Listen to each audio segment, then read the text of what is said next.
প্রতিটা মেয়েরই বিয়ের পর স্বপ্ন থাকে নিজের একটা সংসার হবে, খুব সুন্দর সাজানো গোছানো। কিন্তু সংসারটা কিন্তু আর একদিনে হয় না, শখের জিনিসগুলো খুব আস্তে আস্তে করে করতে হয়। হ্যালো এভরিওয়ান, আসসালামু আলাইকুম। ছুটির দিনগুলোতে ঘুম থেকে উঠতে একটু দেরি হয়ে যায়, তো আজকে শুক্রবার ছিল। সকালবেলা আমি নাস্তা করলাম রুটি, আলু ভাজি আর চা দিয়ে। তারপর আমি বেডশিটটা চেঞ্জ করে ফেলবো। আমার শ্বশুরের রুমের বেডশিটটা আগে চেঞ্জ করতেছি। বেডশিট চেঞ্জ করার সময় খাটের এই পাশটা ক্লিন করব। দেখা যেত আগে রেগুলারই ফার্নিচার ক্লিন করা হতো, কিন্তু এখন যেহেতু ছোট বাচ্চা তাই ওইভাবে সময় পাই না, আর রেগুলারও ক্লিন করা হয় না। কিন্তু যেদিন বেডশিট চেঞ্জ করি সেদিনই ক্লিন করি। ঘরের প্রতিটা জিনিসই খুব শখের আমার। জিনিসগুলো একদিনে হয়নি, কিন্তু আমি খুব যত্ন করি আমার এই শখের জিনিসগুলোকেই। তো আজকে দেশি মুরগি রান্না করব। আমাকে যে কাজে হেল্প করে উনি মুরগিটা কেটে দিয়ে গেছে, তো আমি এখন সবগুলো মশলা ভালো করে কষিয়ে তারপর রান্নাটা করে ফেলবো। আজকে কোনো এক্সট্রা কাজ করব না, সন্ধ্যার দিকে একটু বাইরে যাব আজকে, তাই আমি তাড়াতাড়ি রান্না করে ফেলবো আজকে। দেখা যায় ঈদ আসলে কোনো না কোনো ভাবে বাইরে যাওয়াই হয়, যতই বলি যে না বাইরে যাব না, কিন্তু ঠিকই যেতে হয়। দেখা যায় এটা কিনতে হয়, ওইটা কিনতে হয়। তো এই তো আজকে দেশি মুরগি রান্না করছি, সব মশলা দিয়ে ভালো করে কষিয়ে আলুটাও কষিয়ে নিয়েছি।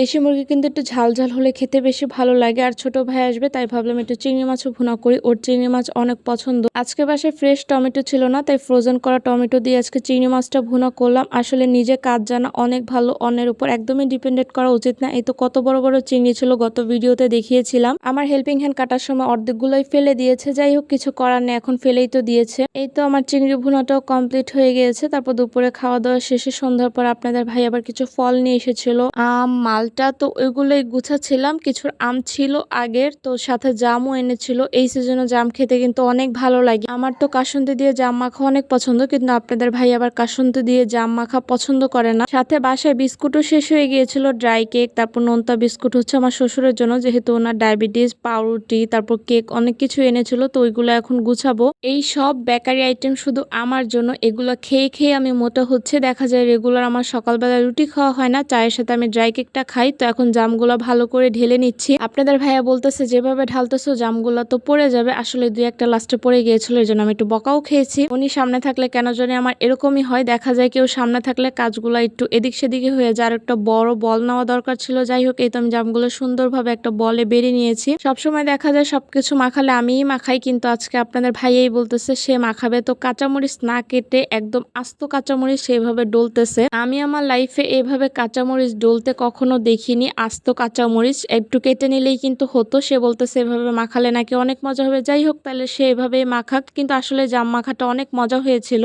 আর সাথে যদি একটু কাসুন্দি দেওয়া যেত তাহলে কিন্তু অনেক ভালো লাগতো। আর লবণও দিয়েছিল, সাথে সরিষার তেল। তো জাম মাখা খেতে খেতে আজকের ভিডিওটা এখানেই বিদায় নিচ্ছি। সবাই ভালো থাকবেন, আল্লাহ হাফেজ।